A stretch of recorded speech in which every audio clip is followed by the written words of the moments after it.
পাচ্ছ আমাদের সাথে নেই, কে আছে? আছি আমরা মা মেয়ে। হাই করে দাও। আর আমার ফ্রেন্ড। আর দেখো এখানে যাচ্ছে পুরী মান্ডলি। আজ আমরা কোথায় চলেছি দেখতে থাকো সেটা তোমরা। তো এখানে রয়েছে আমাদের ফুল গ্রুপ। দেখো হাতে কি এটা?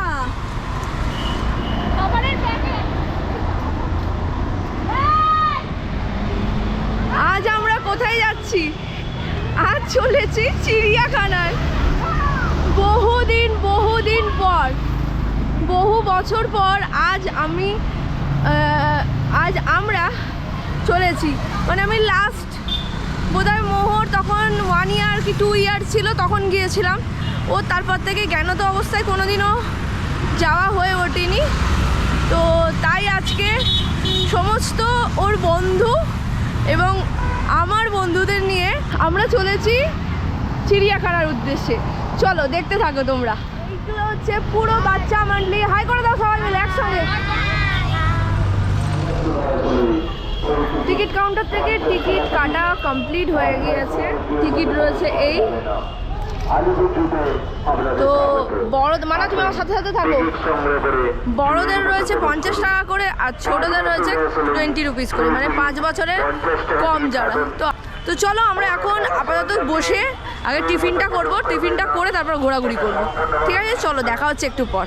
আজকে ভিডিও করার মতো আমার কোনো ইচ্ছা ছিল না, শুধুই ছুটি কাটাতে এসেছিলাম, কিন্তু সবার আবদারে আমি ভিডিওটা বানিয়েছিলাম। তার একটাই কারণ হলো এই স্মৃতিটা আজীবনকাল আমার ইউটিউবে স্টোর হয়ে থাকবে। যার যখনই ইচ্ছা করবে আমাদের বন্ধুদের মধ্যে তারা কিন্তু অবশ্যই দেখে নিতে পারবে, আর মনটা জাস্ট এক কথায় ভালো হয়েছে। খাওয়া দাওয়া আমাদের কমপ্লিট হয়ে গেছে।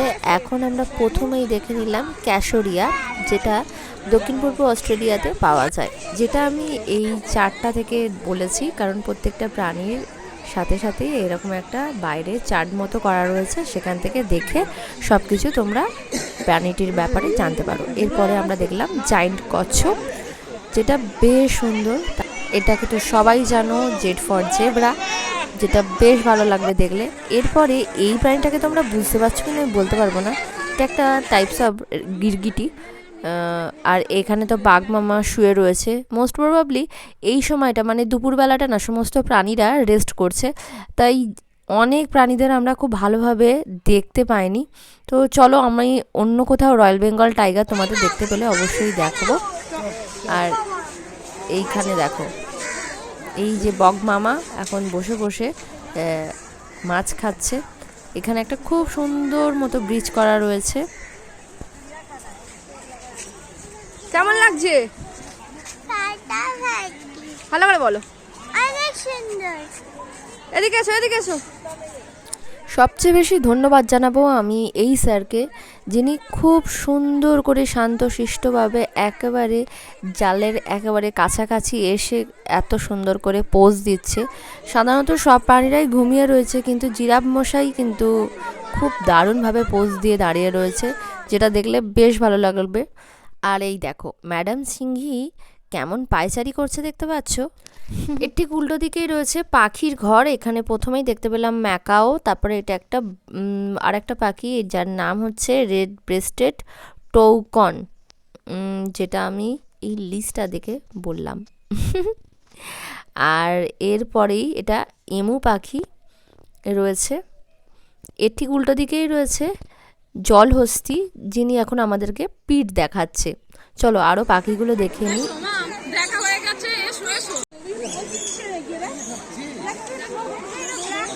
এটা হচ্ছে ব্ল্যাক সোয়ান, এটা হচ্ছে ভিক্টোরিয়া ক্রাউন পিজিয়ন, আর এটা হচ্ছে কানাডা হংস।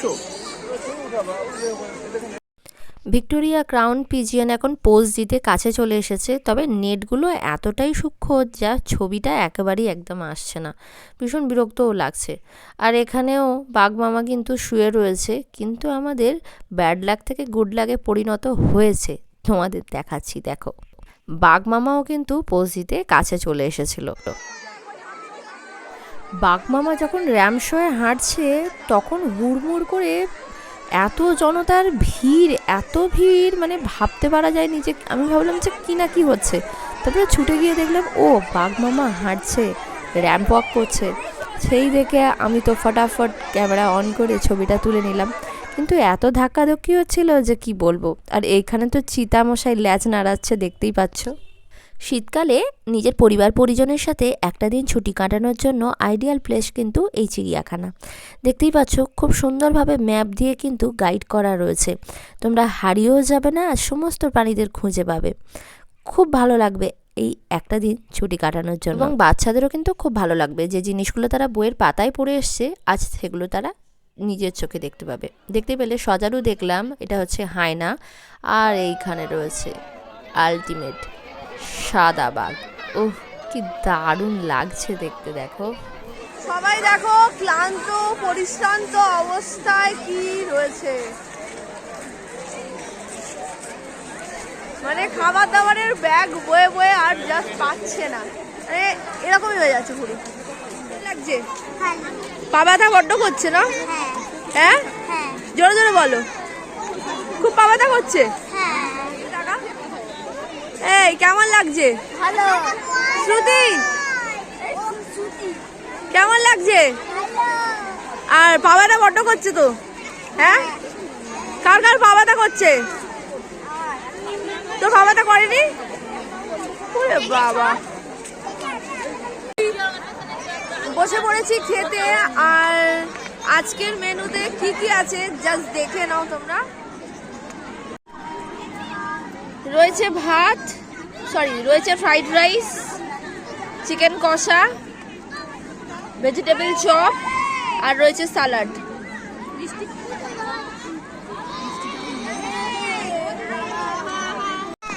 ওকে, খাওয়া দাওয়া কমপ্লিট করে নিই, তারপর তোমাদের সাথে কথা হচ্ছে। এখানে আমার ক্যামেরা হাত লেগে একটু ফাস্ট ফরওয়ার্ড হয়ে গিয়েছিল, তাই এমন লাগছে ছবিটা। তো দেখো এখানে সবাই যে যার সাথে সাজুগুজু করতে ব্যস্ত, আর বাচ্চারা তো দারুণভাবে এনজয় করছে, অ্যাজ ওয়েল অ্যাজ ওদের সাথে আমাদেরও কিন্তু পাটা ব্যথা করছিল, তাই বসেছিলাম বেশ কিছুক্ষণ ধরে। আর জানোই তো সবাই একসঙ্গে গেলে যা হয়, সব কিছুতেই একটু একটু দেরি হয়ে যায়, তাই অনেকটা সময় পেরিয়ে গিয়েছিল। আমাদের বাড়ি যাওয়ারও সময় হয়ে এসেছিলো, বাচ্চাগুলো আর বলছিল আর পাচ্ছি না। দেখো সব খুব আনন্দ করছে, খুব নাচানাচি করছে, মজা করছে। আমাদের বাকি আছে রেপটাইলস ঘরটা দেখার, চলো গিয়ে সেটা দেখে নিই। তো এখন আমরা যাচ্ছি রেপটাইলস হাউসে, চলো যাওয়া যাক। সাপের ঘরে ঢুকেছি কিন্তু সাপের দেখা নাই, মানে আমাকে ছাড়বে না। কোনো লাইন সিস্টেম নেই, আপনারা ভেতরে প্রবেশ করুন, দেখতে থাকুন, এগোতে থাকুন, কোনো লাইন সিস্টেম নেই। ওই তো বলছি লাইন সিস্টেমে রাজ্যের বকবকানি, মানে আসো। প্রচণ্ড ধাক্কাধুক্কি হচ্ছে, অনেক কষ্টে একটা ছোট্ট অ্যানাকোন্ডা দেখতে পেয়েছি আর কি। এরপরে রেপটাইলস ঘর থেকে আমরা বেরিয়ে এসেছিলাম, তারপরেই দেখতে পেলাম এই যে কুমির মশাইকে। ওহ এদের ফিগারগুলো দেখো কি মোটা সোটা রে বাবারে বাবা, দেখো। এরপরে দেখলাম ঘড়িয়াল। কুমির আর ঘড়িয়ালের মধ্যে ডিফারেন্সটা হচ্ছে কুমিরের মুখটা হচ্ছে চওড়া, আর ঘড়িয়ালের মুখটা দেখো এরকম সরু। জালের মধ্যে দিয়ে না পিকচার একদম ভালো। এরপরে নানান রকমের হরিণ দেখলাম। ভিডিও শেষে একটা ছোট্ট ইনফরমেশন দিয়ে দিই, সেটা হচ্ছে যে তোমরা হয়তো অনেকেই ভাববে যে কাগজের প্লেট নিয়ে ঢুকতে দেবে, কিন্তু সোলার প্লেট আনলে সেটা ঢুকতে দেবে না। খাবার যারা নিয়ে আসছো তাদের জন্য বলছি, প্লাস্টিক নিয়ে ঢুকতে দেবে না, এই সমস্ত ব্যাপার কিন্তু সম্পূর্ণ ভুয়ো। সব কিছু নিয়েই ঢুকতে দিচ্ছে, কিন্তু জায়গার জিনিসটা জায়গায় ফেলবে, মানে নোংরা জিনিসগুলো ডাস্টবিনে ফেলবে, এটা তোমাদের কর্তব্য। আরও একটা কথা, সেটা হচ্ছে বন্য প্রাণীদের খোঁচা মারবে না, তোমরা ওদেরকে উত্ত্যক্ত করো না, ওদেরকে ওদের মতো ছেড়ে দাও। দেখতেই পাচ্ছ এত কষ্ট করে ওরা এই জালের মধ্যে বন্দি অবস্থায় রয়েছে, তাও আমাদেরকে এন্টারটেন করবে বলে। তো এদেরকে এদের মতোই ছেড়ে রাখা ভালো, প্লিজ এদেরকে কিছু করো না। সব কিছু ঘোরা কমপ্লিট হয়ে গেছে, আর আমরা মোটামুটি এসে পড়েছি একেবারে এন্ট্রান্সে। আর শুধুমাত্র এলিফ্যান্টটা আমাদের দেখা হয়নি, সাপের ঘরটাও দেখা হয়ে গেছে, মোটামুটি অলমোস্ট কমপ্লিট করতে পেরেছি। আর সব থেকে বড় কথা হচ্ছে বাচ্চাগুলো না আর হেঁটে উঠতে পারছে না। তো কেমন লাগলো আজকের এই ছোট্ট ব্লগটা? ভালো লাগলে ভিডিওটা অবশ্যই লাইক করো, শেয়ার করো, আর এই ধরনের নিত্য নতুন ভিডিওর জন্য অবশ্যই আমাদের চ্যানেলটা সাবস্ক্রাইব করো। আর আরেকটা কথা, যদি কোনো জিজ্ঞাসা থাকে অবশ্যই কিন্তু কমেন্টে জানিও। চলো দেখা হচ্ছে আবার নতুন কোনো ব্লগে, নতুন কোনো এক্সপিডিশনে। ততক্ষণের জন্য টাটা।